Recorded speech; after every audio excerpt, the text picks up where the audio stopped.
欢迎电视机前的观众朋友走进天津卫视的大型情感节目《爱情保卫战》，来看看今天请到的几位情感导师是谁？他们是情感导师于博宏于老师，欢迎博宏兄；心理医生觉民老师，欢迎觉民老师；情感导师严品红严老师，欢迎严老师；情感导师陆琪陆老师，欢迎陆琪老师。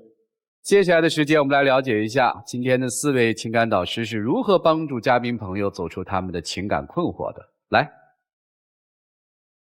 我们2个人都是离异的，我和前妻有1个女儿归我抚养，他和前夫有2个儿子归他抚养，所以我们现在是一家5口人的大家庭。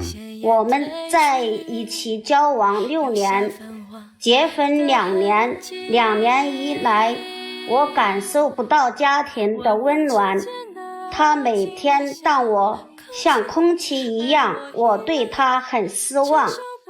我觉得我现在已经竭尽全力，能够为他做的我都做了，但他总是各种不满意，还一次次伤我自尊。他一次次的欺骗我，我跟他在一起受了太大的委屈，不想跟他过下去。有请这对夫妻，有请。张先生44岁，来自河南厨师；袁女士46岁，来自河南无业。有请2位，有请。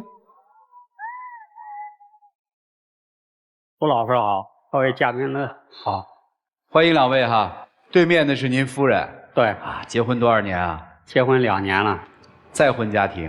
对对对，今天谁要来？我要来了。是他要先来。哦，来干啥？就是因为他老误会我嘛，就是家庭矛盾比较多，感情上有点问题吧。就是在我们刚结婚的有2个多月的时候吧，那个时候我们其实刚结婚的时候感情还是可以的。就有一次我的女儿嘛，她就是因为我刚结了婚，她不愿待在家里，她就找了寒假工。那一天早上呢，她就去上班，脱了有衣服嘛，她平时也是自己洗。那一天呢，她不知道是自己等着上班还是怎么回事，她就说把我衣服洗了，就是说话比较冲一点。我老婆呢正好当时在那洗脸刷牙，听到这话以后呢，她说你自己的衣服你都这么大了，为什么你自己不洗啊，非要让你爸洗？因为我女儿那时候才15、16岁嘛，她本来都有点叛逆，听见这话以后她都心里非常生气，她直接说我让我爸洗又没让你洗，然后我老婆都这样跟她吵。他骂我你也不管，只是说话有点冲我，当时我都在边上听着呢。他开始把衣服一扔到他爸爸的脸上，也从来也没听他叫过爸爸，扔到他脸上，把他手快指到挨到他鼻子了。他说把我衣服洗了，你不洗你试试。我看到他这那么欺负他，他都不吭声嘛，他是一个晚辈嘛，那么大个闺女了，他不教育，我都说你那么大了，你还要你爸爸洗。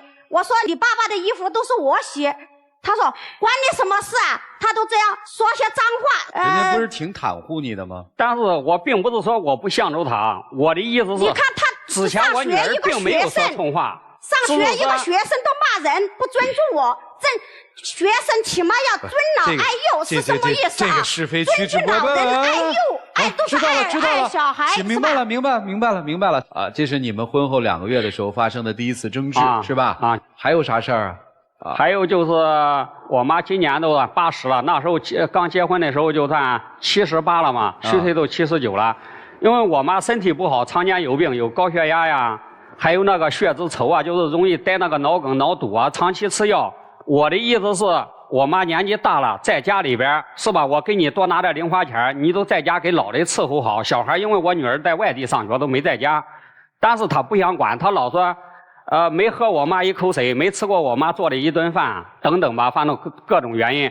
但是这样的话，我就给我妈在养老院里住，一直都在养老院，几乎1年都不回来1天。不是，您这个在结婚之前，老母亲住哪儿啊？结婚之前在养老院，因为我的工作呀，我不工作挣钱的话，是吧？没人照顾。所以您是希望成家以后，老母亲不再住养老院？对对对，是这意思吗？对对对。他妈妈每次病了都是我招呼他，都是我伺候他嘛。你还没给我1分钱。别说每次了，我跟你认识以后，我妈住过2回医院，都是输水的时候都是我自己去的。来，别说那些话了。还有啥事儿啊？我是干餐饮的。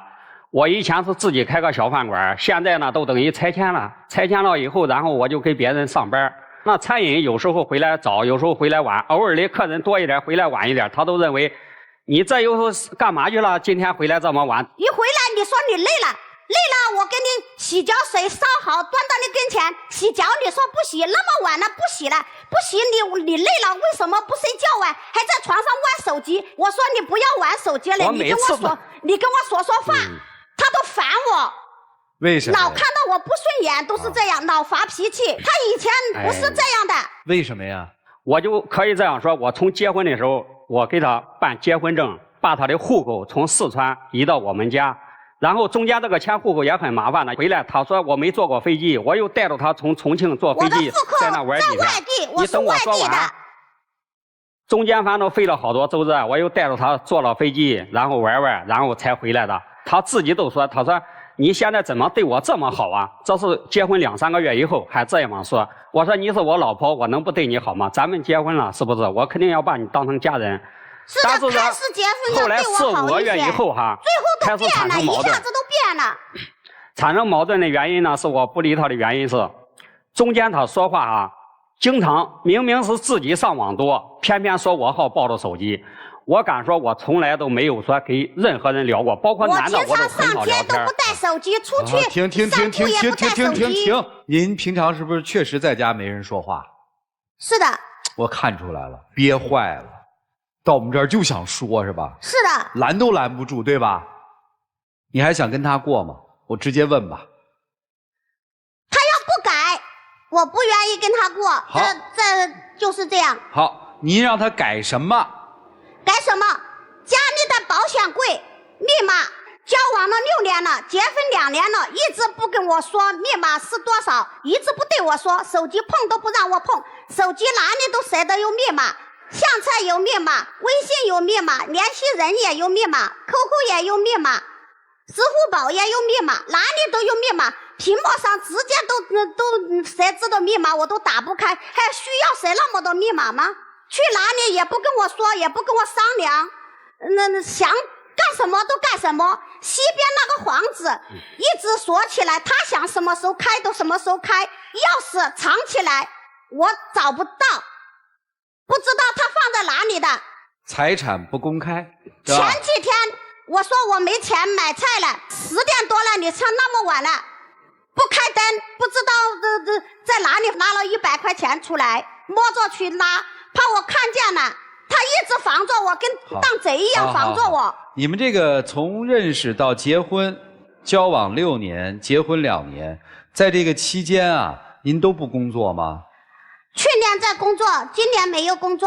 哦，结婚2年，工作了多久啊？4个多月。从事的什么工作呀？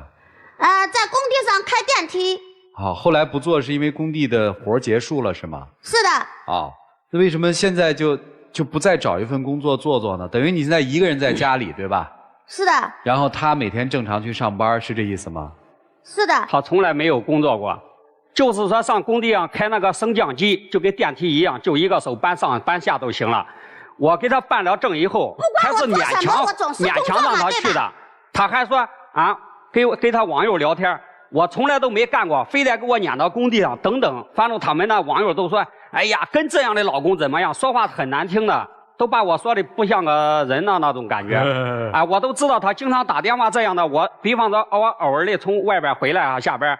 他正在给别人打电话，然后就说啊怎么样，身高还没1.5米多了，还没我高，家里穷得很，怎么样，都把以前的事了全部兜一遍，可以说让人听到崩溃，都没一点办法。你说那保险箱，我给你讲一下这个保险箱。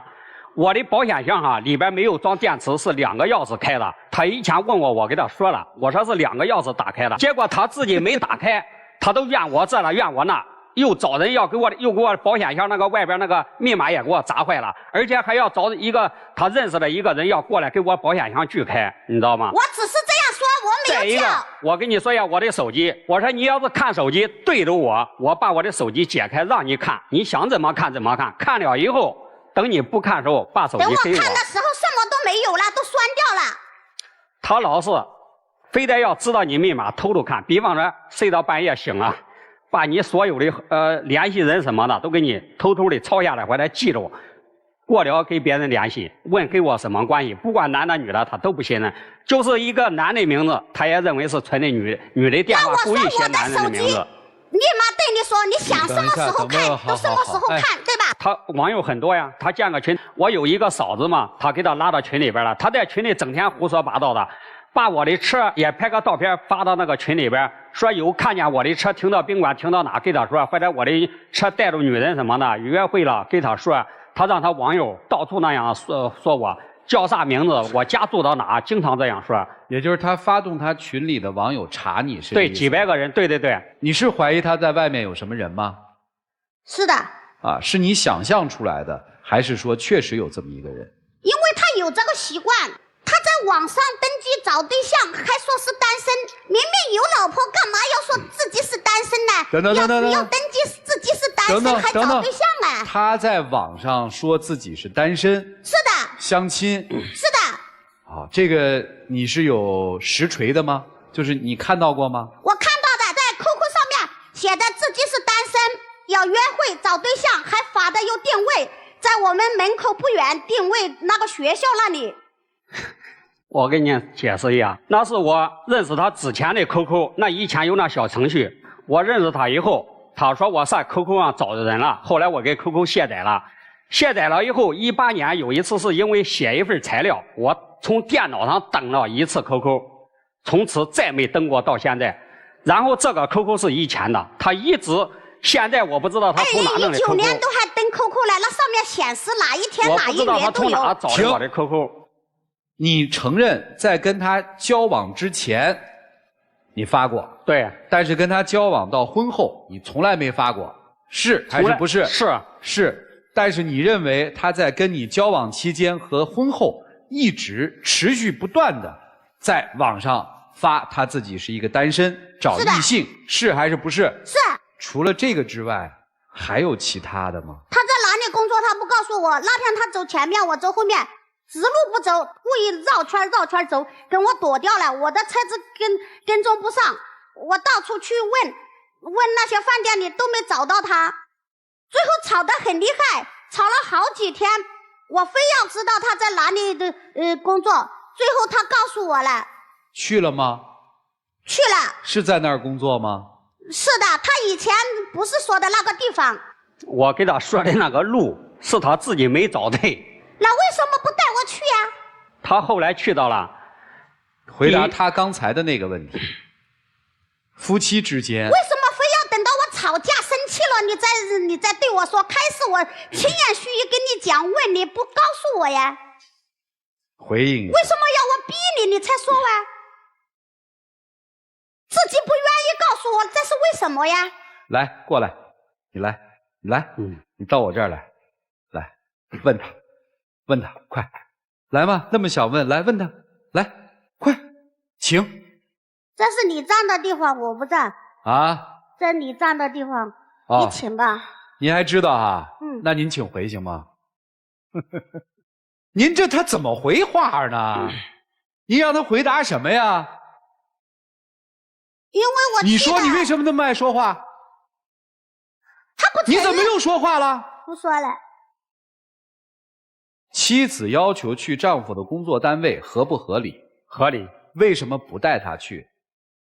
我带过他去2个地方，每一个地方去了他都是有其他事儿。比方说今天我带他去了以后，过了他会偷偷的去，因为饭店里避免不了肯定有女的啊，不管是服务员还是大姐，甚至比我大多少的啊，他只要看见你，不管是因为什么原因，还是说在那去工作也好，任何原因，他只要偷偷看到你跟哪个人单独在一起，就来这事那事的，太多了啊。我带他那个店，他给老板续了能半个小时，去过2回续的，那老板都给我说，你这种心情上班能给菜炒好吗？以前在一个饭店里上班，有一个寡妇，老公死了，他一下雨他都去送他，深更半夜去送他，也是不让我知道，最后才知道的。所以在你的脑海当中，这个男人其实一点都不可靠，对吧？是。他跟很多异性都有说不清的关系，暧昧不清的关系，对吧？是啊。他是一个特别不老实的男人，是不是这样？他本级都不老实。您跟他在一起图个啥？为啥不离？离婚名声不好不是吗？都离过一次了，不想离了。您是离婚多久认识的他呀？差不多快10年了。那10年您是怎么过的呢？就是带孩子。收入从哪儿来呢？都是我前夫打的钱，2个孩子都是我带的。他打钱，他给钱，我带孩子，都是这样的。也就是说，您10年是没有工作的，对吧？是的。然后认识他了之后，其实也没有工作，您就工作过4个月，对吧？是的。就是开电梯那4个月，对吧？是的。第一段婚姻为什么跟先生离婚呢？我的小孩小，我家邻居他老是欺负我家小孩，踩得我小孩都踩紫了，皮都踩跳了。我前夫很老实的，太老实了，人家欺负他也不管。您认为您的前夫不能够替你和孩子出头，不是一个男人，所以你离开了，是这意思吗？是的，我起码我是意思谁提出的离婚？啊，我提出来离婚的。我听懂了，太受委屈了。啊，听懂了。你觉得跟那个男人过日子太委屈了，是吧？不是说你叫他帮我什么，他要站出来说句话，是不是啊？那你跟这个男人过日子不委屈吗？都是他跟我老玩心眼儿，一家人玩心眼儿有什么意思？我不想玩心眼儿，这样很累啊。我只想问一句话啊，就是你自己觉得在婚后，你跟他结婚之后，你忠于他吗？忠于，包括是给别人相亲以朋友相处这种异性都没有，一次都没有啊。对着全国观众我说话。您是指婚后对吗？对。好，婚前就从跟他认识以后，我给他自己说过，有4次人家给我介绍对象，我都拒绝，没见面。所以你今天来的目的到底是什么呀？到底就是说我感觉我们过不下去，但是现在我一给他提离婚，他就马上都要拿刀的那种心情，你知道吗？死都不放过我的心情，经常说这样的话。但是我现在就认为是应该好聚好散，因为互相都不信任了。所以你今天来的核心目的是希望跟他分手，或者叫离婚的，对吧？对。因为您在现实生活当中，您觉得您自己的力量无意来解决已经过得很累，对，是这意思吗？对啊，您的想法是，不管这个男人是对你好对你坏，你都不管了，你就要跟他过一辈子，是还是不是？是。就这辈子你认准他了，对吧？是的。啊，怎么着？我谁我都不找，我希望他改。哦，对，你们听听老师们的意见，看看他们怎么说。一起进入丘比特问卷。来，博宏兄，你看你已经称得上祥林嫂的妈妈了，你比祥林嫂都厉害。一个40多岁的女性，身体健康，为什么不去找一个工作呢？你没工作，在这个家庭会有地位吗？你丈夫会看得起你吗？另外，你的儿子是跟你生活的，你对你儿子负责任吗？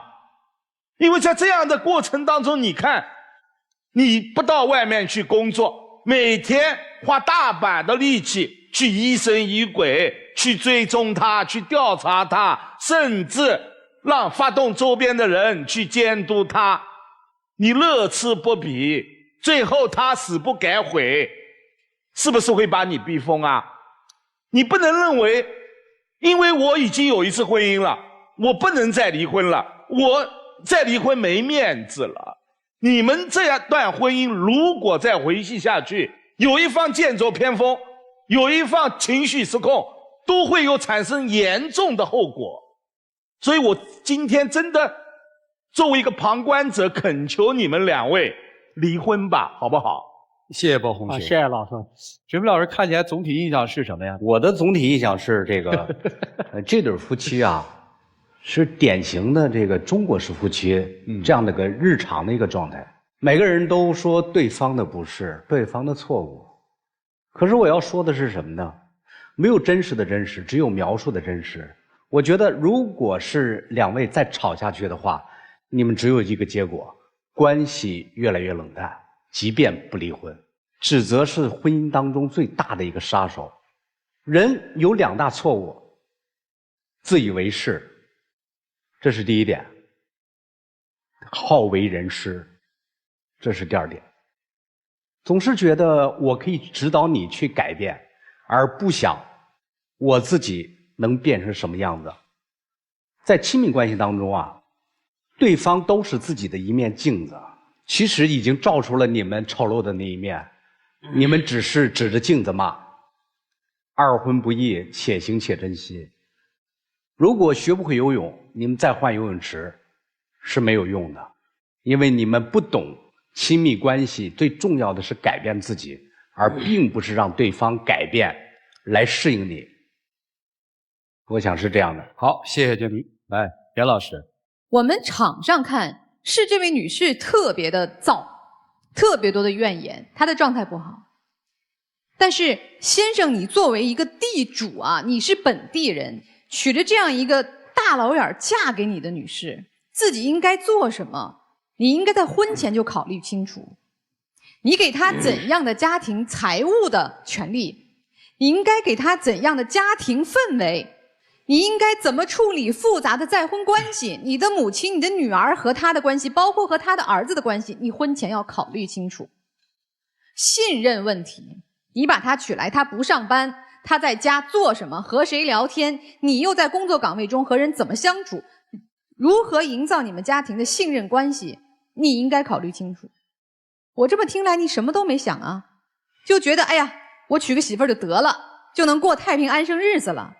哪有那么轻松的婚姻啊？尤其是再婚，尤其这是跨地域的复杂的再婚关系。所以你什么都没想好就匆匆进入了婚姻，然后就眼前一片一地鸡毛的狼藉。你没有做错吗？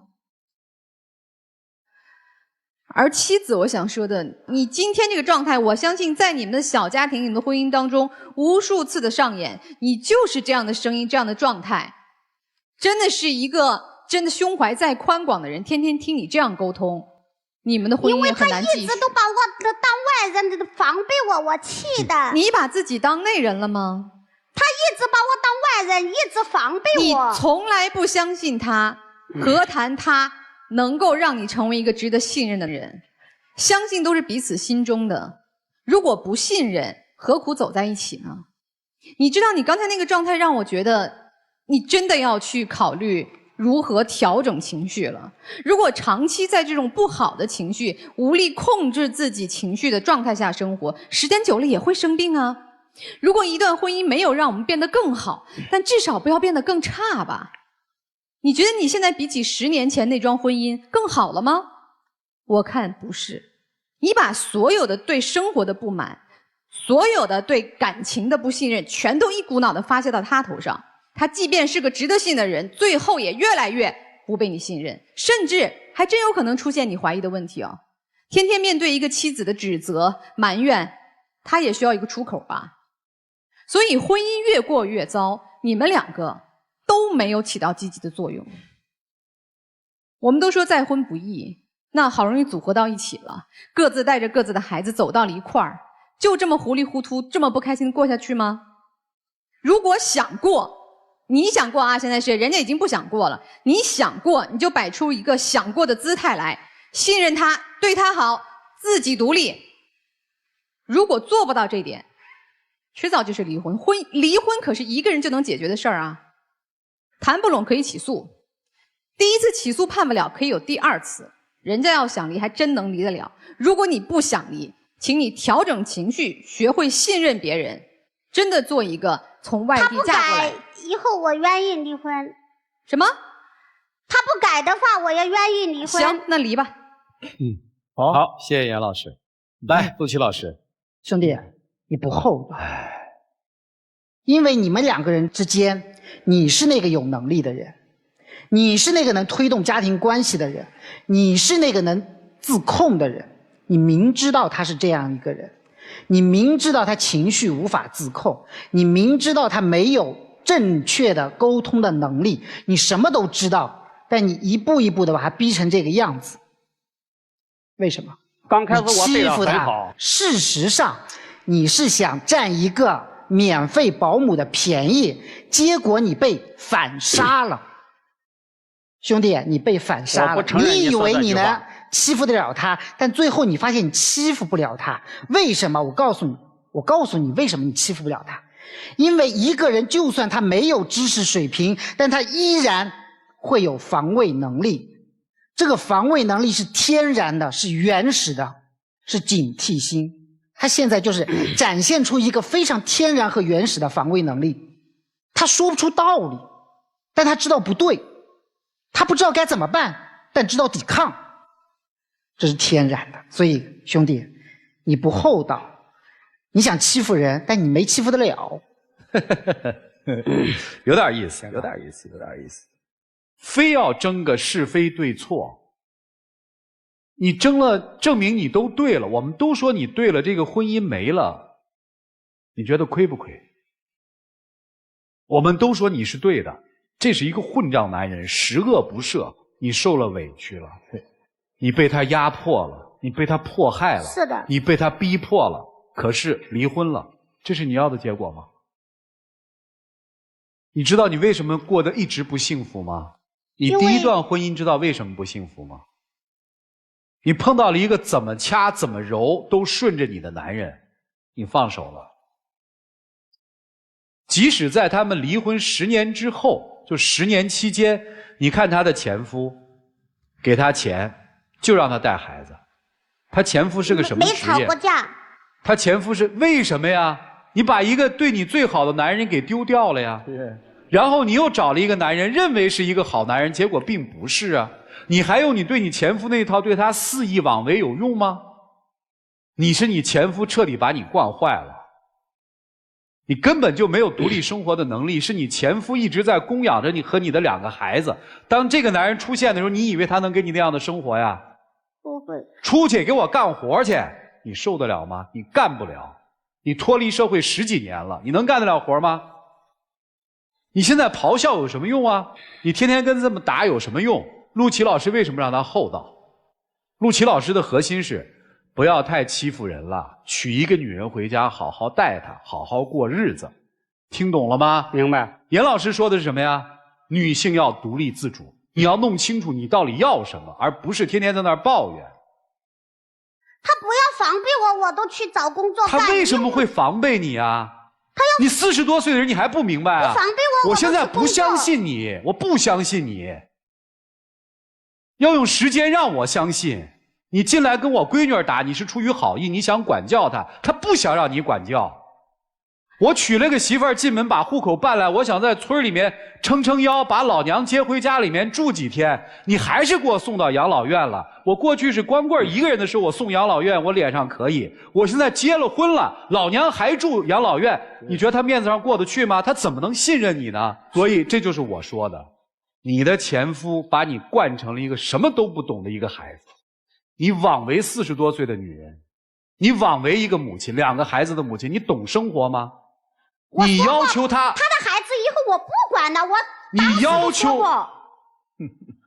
我娶了个媳妇儿，这个媳妇儿跟我说你们家孩子以后我不管了，他能信任你吗？你傻呀！今天台上1、2、3、4个人全都在帮你，你压根儿都没认真听，全在你的思路上。那这样你就随你便吧。我想告诉你的非常简单，想让一个男人信任你，不是你成为他的妻子他就会信任你的，他在观察你怎么做。你的做法显然把他越推越远。想让一个女人好好跟你过日子，不是人家想好好的，是你怎么对别人的。明白。剩下时间留给你们，一起进入真情60秒。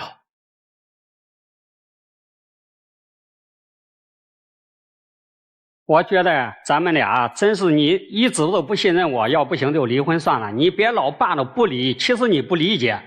我给你1个月正常的2000块钱，让你养到老的，有错吗？搁正常的家庭，电费什么都是我的。家庭生活全是我的，我压力很大，懂吗？给1000。你像我妈这么大年纪没人管，行吗？我不手里没一点钱，行吗？你都从来不理。我不上班，我每个月的工资都给你兑出来4000多块钱，咱家里零花钱我都给你明明白白的，你不信？哎呀，我现在不想跟你说，因为你的瞎话太多了。老说自己凭良心，反而说点子瞎话。我的微信他们是都没看见，知道吗？他们谁看见都能蹦起来。我当编导都看过，我那微信骂的都让人都不能提。你骂我老的干嘛？老说我跟我妈一样，你怎么样？你也骂我妈了。每一次你骂我妈，我为什么对你冷漠？我才烦你的。刚结婚的时候，你骂我妈，我才烦你的。刚结婚时候对你好，为什么对你冷漠？后来好，谢谢两位，请回。来看一看啊，他们作何选择？请开门。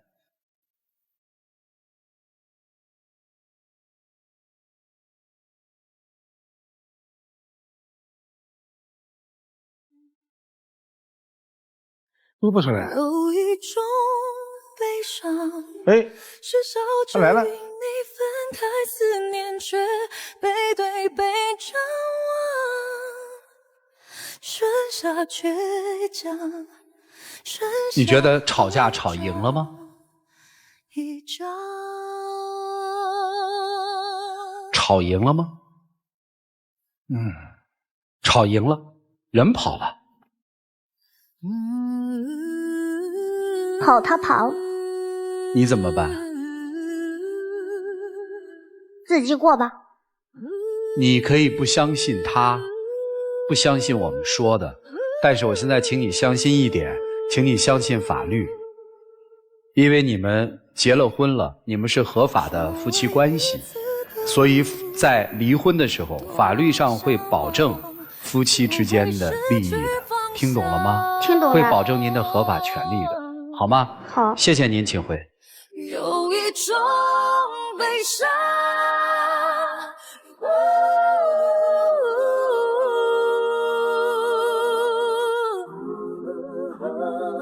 留在我过往。来了解下一对嘉宾的基本情况吧，各位请看。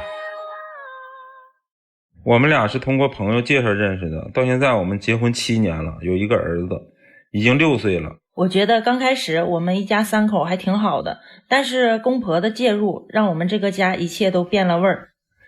每天都在上演婆媳大战，每天我都在解决矛盾，受着夹板气的滋味，让我越来感觉力不从心。7年的婚姻生活里，我们有太多不可调和的矛盾，我不知道自己是否能经营好这个支离破碎的小家。有请这对夫妻，有请。杨先生31岁，来自哈尔滨销售；郑女士38岁，来自哈尔滨无业。有请两位，有请。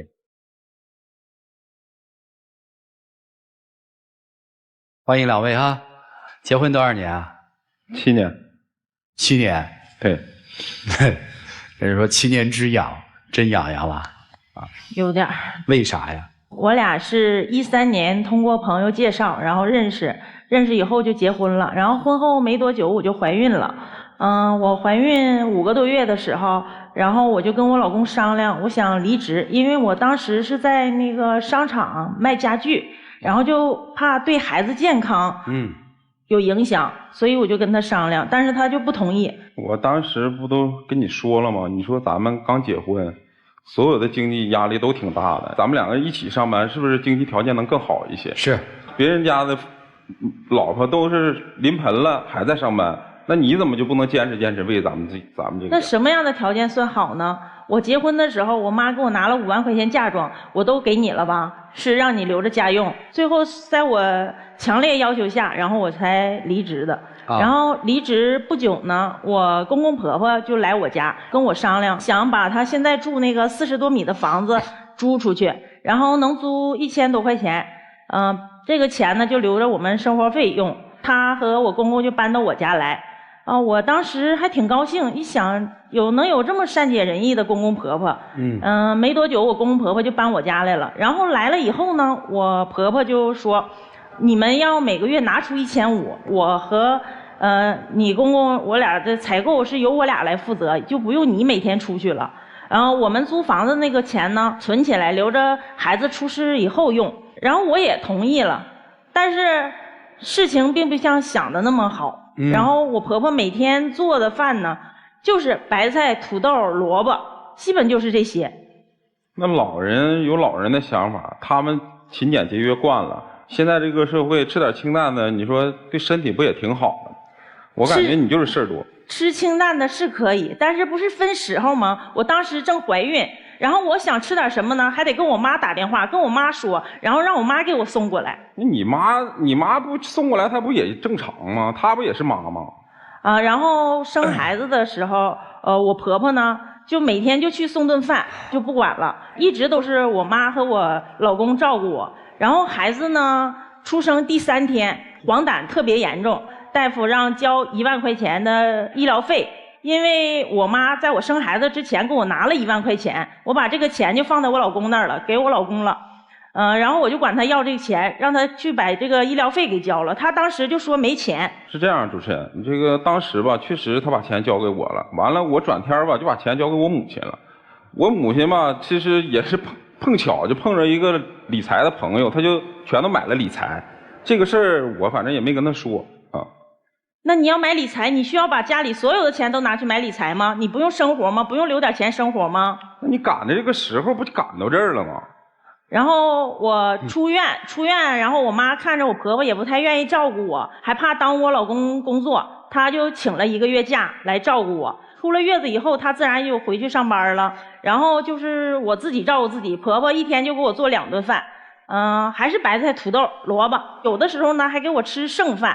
等我老公下班的时候，我就回来跟我老公抱怨，然后我老公去找他妈理论，理论完了，我婆婆当时没说什么，然后等着我老公第2天上班，就跟我鼻子不是鼻子，脸不是脸，然后就上厨房摔摔哒哒，嘴里还说你要是有啥事你就跟我直说你至于这么里挑外撅吗？然后就把门给关上了，一天就不理我。你说你也是的，我这一天吧早出晚归的，你说我这一天也挺不容易，成天你还得给我添事儿。完我还得调节你俩之间的关系，我一天多累呀。那我不累吗？然后我饿了，去厨房想自己弄点吃的，这时候孩子哭了，我又回去马上哄孩子。可能厨房是弄得乱了一点，你妈出来呢也不分青红皂白，就跟我一顿发火，然后回来还跟你告状，感觉好像她多委屈似的。你说我一天在外边就已经挺劳累的了，完了你这一天你就不能跟老人在家里处好这个关系吗？还得让我天天说你吗？孩子渐渐长大了，需要吃辅食了。有一天我就跟他商量，我说老公给孩子买点银鳕鱼吧，孩子小他也吃不了多少，100块钱银鳕鱼孩子能吃好几顿。然后他当时告诉我没钱。你说那孩子花钱的日子在后面呢，以后小学、中学、大学还要结婚生子，用钱的地方不多了，他吃的日子也在后边，就因为这一个鳕鱼，你说你，哎呀。我真不知道你咋想的，再说管你妈要呗。啥都让我管我妈要，我妈是开银行的呀，我妈之前一直住我舅家，你不知道吗？然后她刚有了一点小积蓄，然后又借钱买了个40米的2手房，她不要上班去还钱吗？那你上班替你妈还贷款就完了呗。我上班谁看孩子？而且最可气的一件事，我无意中发现他和他前女友竟然藕断丝连。联系1个多月，那个女的呢知道他结婚，还知道他有孩子，然后还愿意等他，要跟他复合。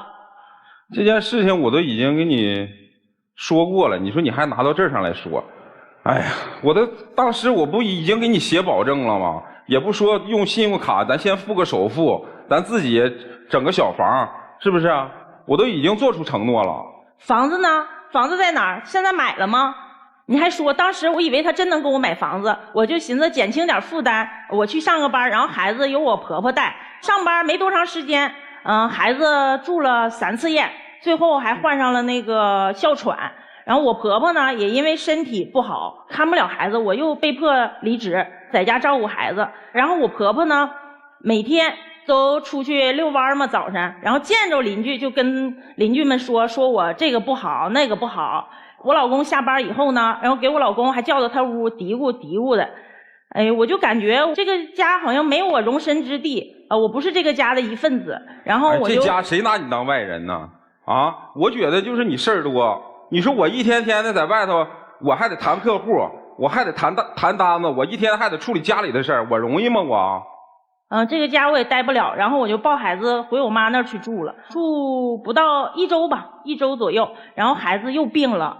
住院花了7000多，后续还需要费用。然后这时呢，我就给我老公打电话，我说让他拿一些医疗费，他说没钱，然后把电话就给我挂了。而且我住我妈家这段时间呢，他一个电话都没给我打过。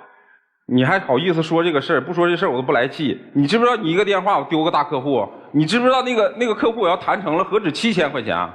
你恶不恶心呢？你还好意思提钱提工资呢？从我认识你，你就跟我说你每个月就是3800，结果呢，你不算奖金，每个月要6000多。哎，你调查我啊？我不调查你，我怎么能知道？我跟你还傻傻的在这儿一直就省吃俭用，花1分钱我都寻思。从认识你开始，我都从来没添过一件像样的衣服。那你看我穿的像样啊？然后就是，出月子嘛，一直都是花我的存款，然后直到我那个存折上没有钱了，然后我家的墙上就多了一个小黑板，成天上面都是我公公婆婆上面记的账啊，今天孩子奶粉100，明天尿不湿，后天奶瓶，然后记的黑板上记的还不太全，还有个账本，然后记的全，然后让我们以后一笔一笔都得还。你这，哎呀，他说还，你说咱挣的钱都给他们了。他说还，他只不过是让咱们过好自己的日子，省吃俭用一些罢了而已。你想为什么现在还要住在一起呢？现在还住一起吗？住在一起。为什么还住一起啊？为什么不独立呢？41了吧，先生？现在关键不是有孩子吗？我其实工作也挺，一天的是早上起。孩子跟你妈你爸一起住，你妈你爸也帮我看不了啊。他俩不是身体不好吗？那身体不好为什么还要在一起住呢？高血压、心脏病。我父亲腰不好，你说怎么带孩子？所以应该老人跟你们分开是最好的呀。他们过他们的日子，你们要时常的去看老人啊，而不是现在还挖掘老人的残值。身体不好，我这还放心不下，放在身边还能。所以呢，你就是那个想尽各种办法不独立嘛。这段婚姻吧。我就特别纠结，心也凉了。但是为了孩子呢，我还不忍心放弃孩子。现在孩子该上小学了吧？对，然后上学的费用呢，现在他因为上私立校嘛，我们没有学区房，然后上私立校的费用1年2、3万，他们也不出。您现在工作吗？我没有工作，我在家带孩子。你说我这一天工作也挺忙的，我这还得忙客户，到底一个月挣多少钱啊？这个您这话我听了 N 遍了，每一个段落您都说。我这一天在外面挣钱，我挺忙的，我容易吗？就是您到底一天挣多少钱呢？就一个月您能挣多少钱啊？6、7千块钱吧。他跟你说的是多少？3800。那怎么到那儿就少了那么多呢？不是，是因为是这样的，我们谈客户，我得留点私房钱，有的时候还得跟客户周转。您这私房钱可没少留啊，一个月工资的50%左右。关键是我的工作性质，他是做销售啊，咋了呢？那我一个做销售，我1分钱不带，我跟人谈，人家吃个便饭，我兜里都没钱，那也说不过去啊，对不对？那孩子生病了不也没钱吗？孩子找他妈有钱。为什么找他妈呀？就是你现在啃的习惯了是吧？这边啃着你妈，那边啃着他妈，然后自己说我天天挣钱，我容易吗？你挣什么钱了？你挣的钱呢？给谁了？钱都给他妈了。我给我妈不也是为这个家吗？不是，为什么给你妈是为这个家？不是应该夫妻之间吗？你不是结婚了吗？不是老人。为什么你挣的钱要给你妈呢？这是为哪个家呢？咱把几个核心问题说清楚嘛。第一个问题是不是现在挣钱还在给你母亲？是。你每个月交你母亲多少钱？现在就给1500块钱，就是生活费用。完了，我们家还有一些别的费用啊。其实我们就是现在你家钱谁管？也挺吃紧的。他管。你也不管钱？不管。孩子上学了，应该可以去工作了吧？关键是孩子得现在这个学校你也知道，就是孩子得用一个专人去带。他要不带，他妈也带不了。完了，我父母那个身体还不是很好。你是男人啊。你搞定啊？那我不得在外边赚钱吗？你钱呢？你搞定啊？你是男人，你搞定啊？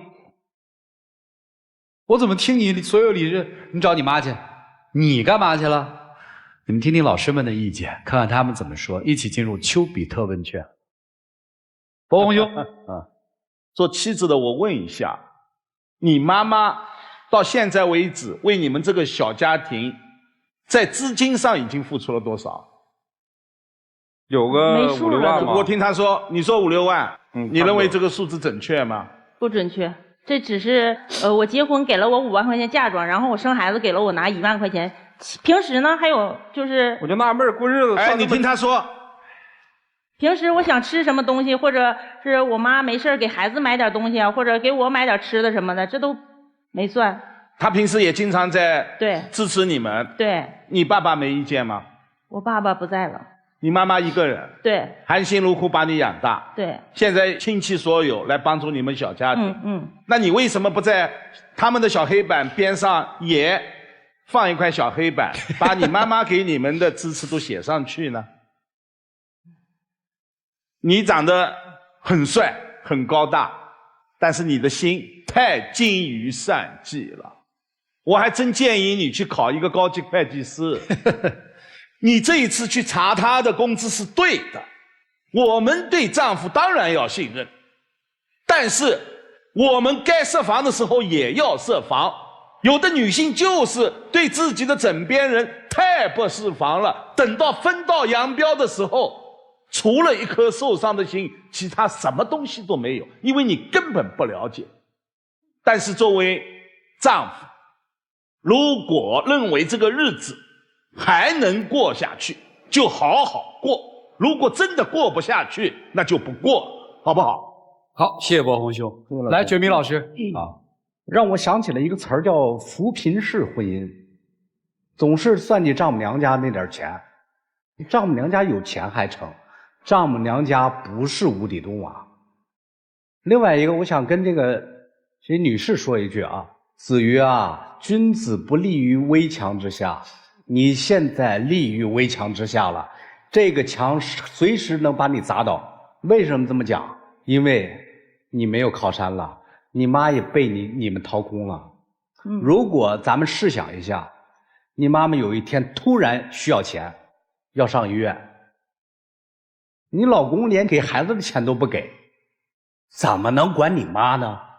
所以现在让她改变是最好，当然，但是最重要一点是你改变。怎么改变？有危险了，做准备吧，未雨绸缪吧，自己独立吧，指望不上啊。另外一个，我想跟这个男士说，我特别不建议啊，结了婚的男人跟父母住在一起。我们家庭结构都变了，不是像过去40同堂50同堂，是一大家族。当一个男人跟父母生活在一起的时候，在我们心理学上有一个名词叫心理退行，因为你回家你是孩子，你会没有责任感。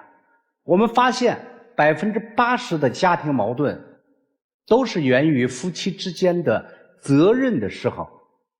我看资料写您41岁，我觉得您像11岁，什么事儿都推，一提啊，那钱呢你就提你的不容易，一说起这事儿就提你的不容易。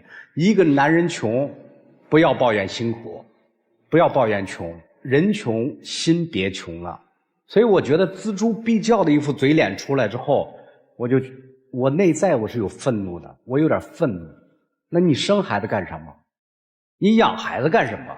你娶老婆干什么？一个女人说，我怀了孕了，在卖家具的地方味道非常大，我要休息一段时间。这个话不应该等着女人提出来，然后你才说啊可以。况且你不同意，你是要逼着她去上班，她是在力争的情况下，她才争取到的离开这个工作环境，对孩子不好的工作环境。那孩子是你的孩子吗？我确认一下。如果是你，为什么如此狠心呢？谢谢觉明老师。来，严老师，我也很愤怒。我特别讨厌男方说一句话：“哎，我一天到晚在那边累着，回来还得管你们这些事儿，你凭什么不管呀？那是不是你妈呀？那是不是你媳妇儿啊？他们有矛盾了，你不管谁管？找个隔壁老王管？”所以没有责任心，没有能力，就不要在那儿装大尾巴狼。男生倒是说了，哎，我这照顾我的父母呀，他们身体不好，对吧？有慢性病，我放在我身边，我踏实。我认为，如果你们能够协调好整个大家庭的关系，也可以啊。但请问你做到了吗？你一个月挣6、7千，跟妻子说只挣3800，家里出任何事情都是媳妇儿去承担，父母也不用管。你是照顾了自己的父母了，他没有父母吗？他没有母亲吗？你省着钱，你父母省着钱，家里有了需要跟他妈妈要钱。所以人不要这么自私，尤其是男人。女士，大家都在说你的老公啊，但你也有问题，你的问题也很大。你太软弱，你在婚姻中太没有底线。为什么要把你母亲给你的这个嫁妆的钱交给他？为什么给你生孩子钱要交给他呢？我就想帮他分担点嘛，怕他太累了。如果他值得信任，你信任他，把钱交给他管，你觉得他值得信任吗？不值得。没错啊。我给的建议是这样的啊，既然你们已经不愉快闹到我们爱情保卫战来了，那就要有解决方案。他不是说他一个月挣3800吗？你去工作，他在家带孩子，这不是照顾他父母吗？这关系他好相处，对吧？你一个月能挣3800吗？能。得了，他去工作，你照顾孩子行吗？他绝对不抱怨说我一天天在外面累的。你把你父母看好。如果这个方案不行，你把你妈妈接来，你妈妈一个人更需要照顾。你父母回到原来的房子去，你妈把她的房子租出去，租金贴补你们的生活，行不行？可以。人家母亲还愿意看孩子，还不用给生活费。齐活，你选哪条路？你倒选一个呀，你不能事事以你为主啊！我把我父母弄到身边，钱我也不给你管。这媳妇儿谁敢娶啊？心里就是这么想的。你看那手开始盘算。先生，你好好想想解决方案啊！如果做不到，你就按我说的做，好不好？好的。咱也不差那钱儿，也不受那气。就这样吧。谢谢严老师。来，刘琦老师。孤儿寡母很好欺负是吧？欺负人家孤儿寡母啊，一个大老爷们儿那么高，哟，你妈有钱，跟你妈拿去。可以。有个核心问题，你觉得他对你还有感情吗？不知道。你觉得他对孩子有感情吗？还行吧。还行吧。你觉得这个还行从哪表达出来的？只要不提钱，平时都挺好。是吧？那么你觉得钱这个事儿是一个父亲应尽的责任吗？是啊。一个父亲在自己孩子生病的时候不愿意拿出医药费，宁可去理财，你觉得这叫还行是吗？一个父亲在孩子上学的时候不愿意出学费，你管这叫还行是吗？这是什么家庭啊？拿西方的例子来举，叫吸血鬼式的家庭。我们拿中国的例子来举，有一种异兽叫貔貅，貔貅号称吞金兽，为什么？它没有排泄口，所有一切的金钱是只进不出的，它像个黑洞一样，不管你丢多少钱进去，吞掉了，再也没有口子可以出来了。你有存折，你的存折他们见过吗？你是不是花你的钱？对呀。他也有存折，他的存折你见过吗？没有。他爹妈的存折你见过吗？没有。他们给孩子存的钱你见过吗？没有。你有花过吗？没有。貔貅嘛，吸血鬼嘛。所以你后来说了一个词儿，我觉得我倒是挺认同的。当时我听了心里咯噔一下，我就挺认同。恶心，这事儿恶心，但你承受了。关键你居然有一些认同他们这种方式。为了孩子。为孩子好吗？孩子的学业他们承担了吗？孩子的住院他们承担了吗？孩子的营养他们承担了吗？你是为了孩子好还在害孩子吗？所以你把孩子带到了一个不能给他营养，不能给他学业，不能给他爱的地方，你还说这是为孩子好，好在哪？你告诉我，你有判断能力吗？你没有，你已经失去底线了。一个人失去底线就失去自己的命运，你失去了底线，不止你失去了命运，你孩子也失去了命运。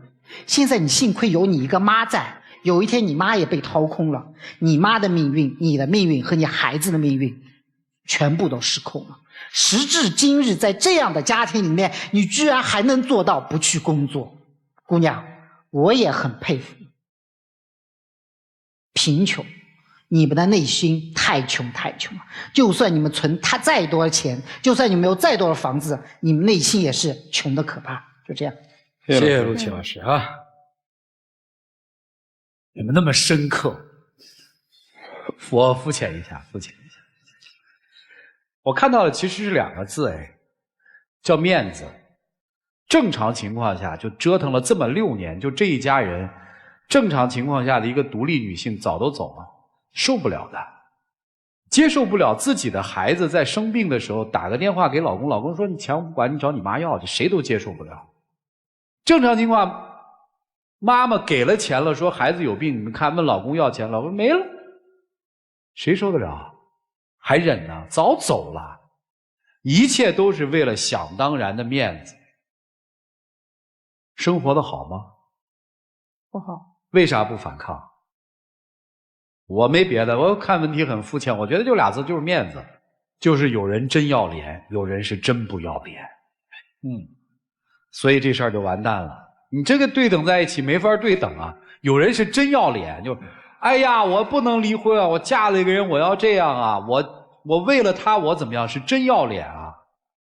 有人是真不要脸，我什么都不要，反正就我得力就行。这日子咋过呀？您好好琢磨琢磨。时间留给你们，一起进入真情60秒。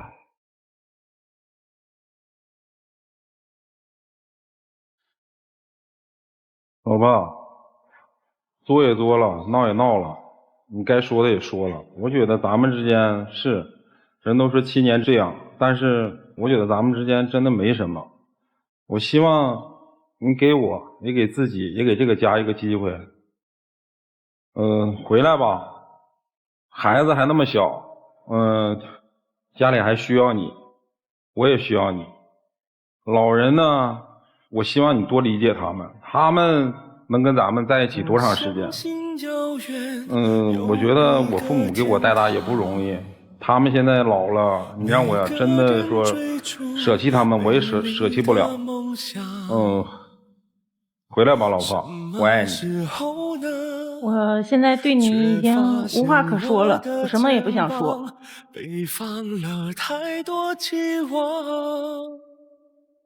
请亮灯啊！我最后再问你几个问题好吗？就特别简单。如果回来的话，愿意把财权全部交了吗？这得商量。跟谁商量？跟父母。凭什么跟父母商量？你结婚了，你有自己独立的家庭了，你为什么还要跟父母商量？没有要你父母的钱，只是把你在你父母那儿攒的钱，属于你工作之后在父母那儿攒的钱，把这钱拿回来，然后跟妻子公开财务，能做到吗？好，行，商量。第2个问题，现在因为跟父母在一起居住，同在一个屋檐下，已经有一些摩擦和冲突，对吧？咱有没有可能拿父母租的那1500块钱的房子，就在你们那小区，咱们租一个近的，互相也能照顾，不是不照顾父母，没有不照顾老人的意思吧？不是不照顾，咱们不在一起，这事儿你能干吗？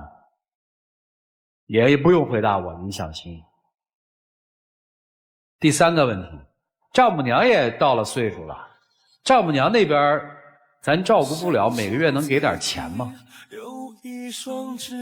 你说我都能做了，问题解决了，咱回家嘛。这什么都没有，就聊完之后，最后说我还是爱你的，咱保持现状和格局，你觉得他能接受吗？我提的那3个问题，如果您都能接受，您就出来；您要不能接受，您也别出来了。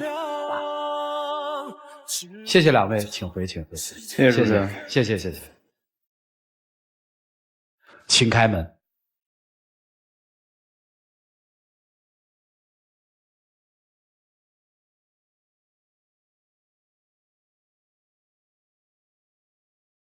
我爱你，你爱我，我们再也找不到借口，就算是那个经济透明，能做到。父母搬一个近点的地方去照顾。行，每个月依据家庭的实际条件，看看丈母娘给点钱什么的，没问题。行吧？儿子都6岁了，也快成长了，你也好好成长吧。来，接下来我们留一些时间给这对夫妻啊，我们来给他们一点时间，让他们自己浪漫一下。来，你是我这生命中世上独一无二。老孟，以前都是我不对，我没有把家里处理好，以后我会更爱你，我也会把家处理好，把老人和孩子都处理好。给我一次机会吧，我爱你。永远不会变，我每分每秒每日每夜好好调整呗，好好调整。41岁了，确实要把爹的这个责任给撑起来，确实也需要把真正意义上儿子那个责任撑起来，不是天天守在父母身边就是孝，而是应该让他们活得幸福和开心。听明白了吗？谢谢两位，请回，请回，请回，请回。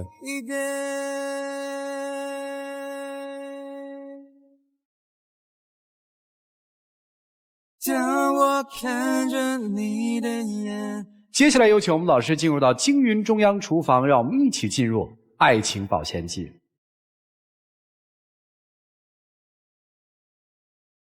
有网友提问说，我主动的时候他不主动，或者说话态度不好，让我不想主动，时间长了呢就更不愿意说了，所以现在我们之间一句话都没有了，相看两相厌，我真的不知道该怎么办了。你们呢都已经一句话没有，相看两相厌了，男方还没有主动想要调整这段关系，那我看他其实也是主动的，主动想干嘛呢？想要跟你说分手。最后就是感谢电视机前观众朋友的陪伴和收看，我们下期节目再见，谢谢大家。